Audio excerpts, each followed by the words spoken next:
Ladies and gentlemen, thank you for tuning in. This is AC Selph and you're watching NBA Life.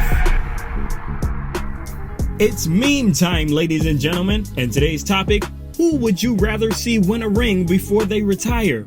Harden, Westbrook, CP3, or Melo? First up, let's talk about James Harden. Okay, let's start from the beginning. He beat out Lou Williams for the Sixth Man of the Year award when he was with OKC, the second youngest to do so, averaging 17 points per game, shooting 49%, and he even dropped 40 on Steve Nash that year in a statement game putting the world on notice that he was an elite player.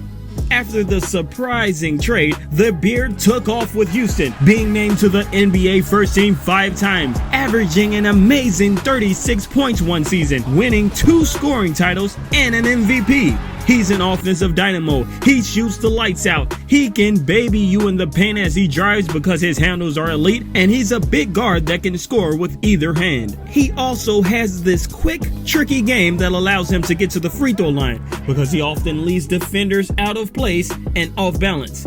And of course, he has that step back that has influenced a lot of ballers around the world for the last few years. Why do we want Harden to win a chip before he retires? Because he's in conversation for one of the best scoring guards of all time. Does he deserve a ring? Yes, but does he deserve it more than CP3? That's right, folks. Chris Paul, the ultimate point guard, the only player out of these 4 to win Rookie of the Year, and he also stands out from the group with his defensive presence, leading the league in steals 6 times. Oh, and that's not all. He's also been named to the All-Defensive Team 9 times, while Harden, Westbrook, and Melo haven't been on the All-Defensive Team once. He did his thing in New Orleans, leading the league in assists in only his 3rd year in the league, racking up a total of 21 dimes in one game that year against the Lakers. After that, he never looked back. He led the NBA in assists 3 more times in his career. So, he may not have the bells and whistles that Harden and Westbrook have attacking the paint, but that's because he sets up his teammates to do the bells and whistling for him. That's right, Lob City, baby. One of the proudest moments for any Clipper fan, taking over Los Angeles with a force. And guess what? He didn't even cry and pout when they traded him to OKC from the Rockets. He just took them to the playoffs.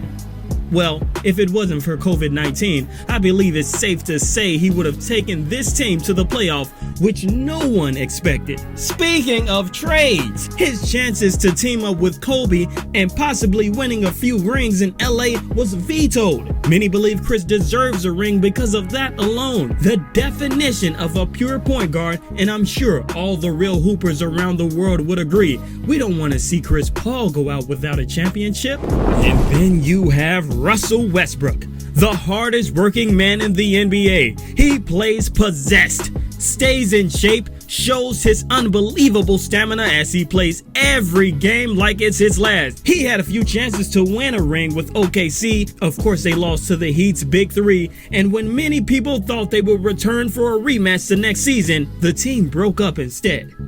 And let's not forget this man won an MVP the year that KD decided to leave him and the Thunder for the team they blew a 3-1 lead to in the Western Conference Finals, leading the league in points while averaging a triple-double. And then he averaged a triple-double again the next year while leading the league in assists. Wait for it. And then he did it again the next season. He's been on the NBA first team 2 times. He has the most consistent triple-doubles in history, the most 50-point triple-doubles in history, and the most triple-doubles in a single season with 42.